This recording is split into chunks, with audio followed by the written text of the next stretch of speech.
kom even hier staan. Want we hebben een verrassing. Ik heb me laten vertellen. Het allerergste wat je hebt gedaan in je carrière was... Oh, het is tijd voor de muur. Ja, hol in de wol. Oh, nee, Paul. Ja, en ik vroeg me af, hoe zou het toch gaan? Hier is hij uit de kast.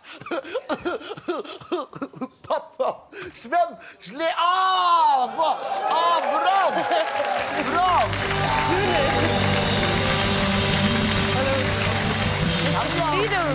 Hebben we elkaar al heel lang niet meer gezien? Nee. Dat is al een hele tijd geleden. Ah, man.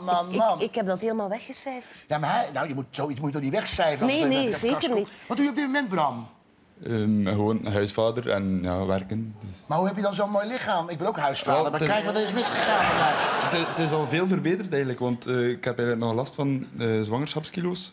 Jij? En, Nou, waar heb Heb je je een dan... kindje? Ja, ik heb een Oh, kindje. proficiat. Ja, maar niet zelf gekregen, hè? Niet zelf gekregen. En deze vrouw? Dat was mijn Maar je vrouw. ziet wel echt, je ziet niet waar de streamer zit, hoor. Je ziet er goed uit. Ja.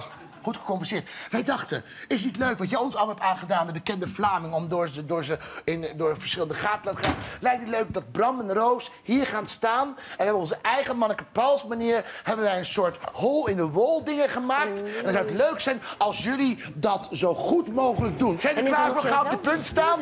Kom maar, Bram. Hebben we muziek, jongens? Hier komt de eerste. Succes. En alles doorheen.